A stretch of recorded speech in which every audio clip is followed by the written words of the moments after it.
Hello. Well, today is day 10 for Holly and her kits. They will be 10 days old today. So about this time, I like to take a few precautions with the cage because the kits will soon be starting to come out of the nest.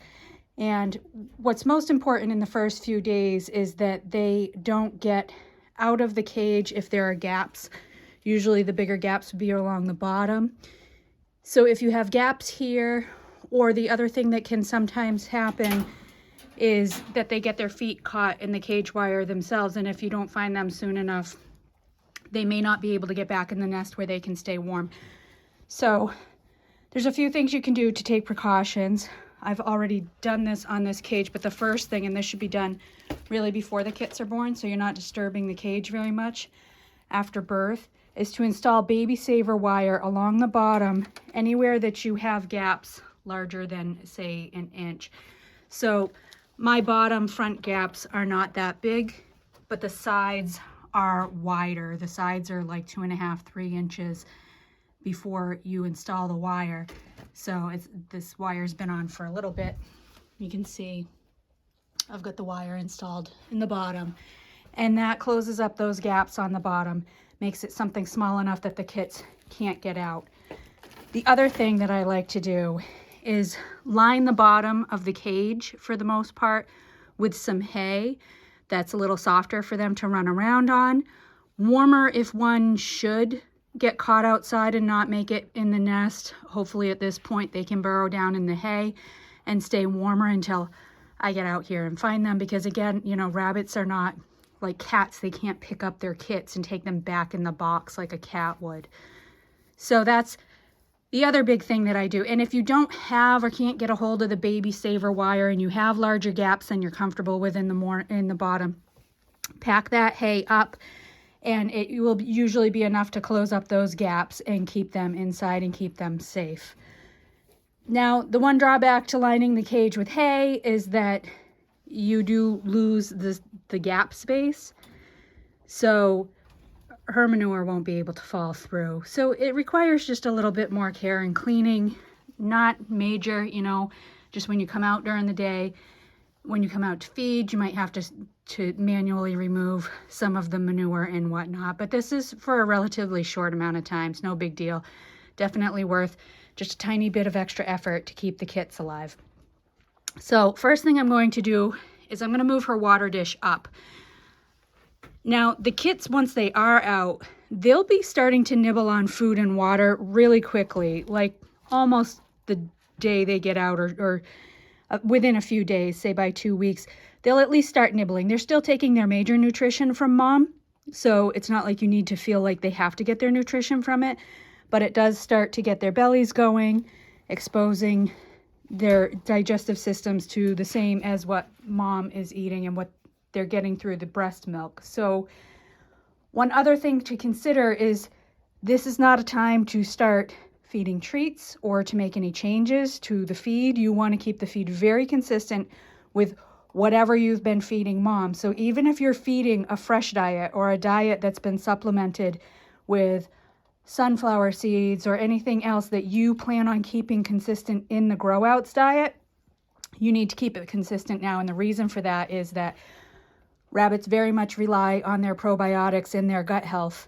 to prevent bloat and stasis and issues like that.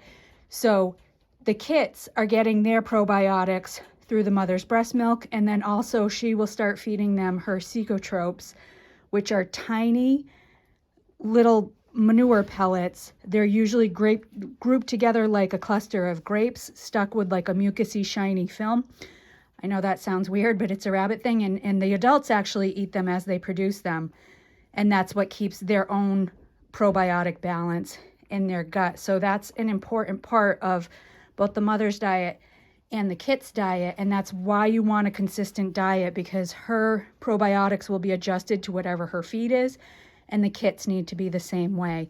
If you started making changes now, you're really going to end up with a lot of enteritis, a lot of problems all around. So just don't do it. Keep it whatever you've been feeding. If it's been pellets and hay, keep it pellets and hay. So with the water, I will move this up a little bit for the first few days. She can still reach it. I like to move it up so that there's at least a couple of inches of gap.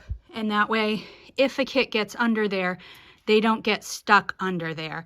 The kits will be mobile when they come out, but not as mobile as they will be, not, you know, not jumping around and jumping in and out like they will be even in a few days. They develop really quickly. The difference between 2 weeks and 3 weeks is huge. At first, they're kind of these wobbly little things that come out, but don't really know how to get around or in and out. And then within a few days of getting their feet under them, that really changes. This food dish, I don't have a gap underneath it. I'm going to leave it right here. That way they could actually get in it. The other thing is I don't want a kit that's not very good at jumping yet to get in the water and not be able to get out of it. And this should be high enough that I've never had an issue with that. So the system's worked well for me. So again, what we're doing this morning, pack some hay around the cage. I try to leave her poop corner kind of a little bit open because she's still going to use that. That's, you know, that's what she's decided. Rabbits will actually keep their cages pretty clean. This is why they can be litter trained and house trained.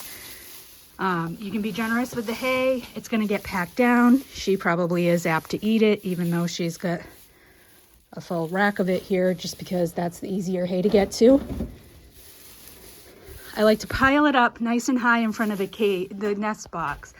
So you can see, here's the lip of the nest box. And before, you know, we wanted this lip to keep the kits in there. But if they are going to get out, you're not really going to stop that.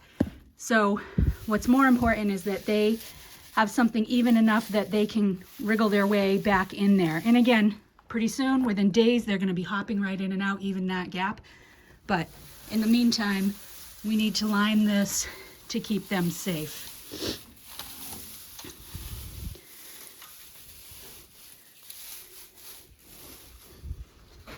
And that's about it.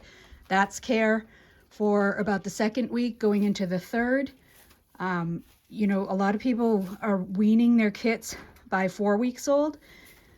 I usually go more like 5 or 6, but just to say that you'll be amazed how independent and how much they start to function on their own very quickly. But it's these first few days, this first week or so while they're getting mobile, that we want to make sure that the cage is a safe space they're not getting stuck in. And then as they're older and bigger, that's less of an issue. They'll be able to hop around really well, and they'll be larger, so they won't be as apt to get stuck in things anyway. So that's it.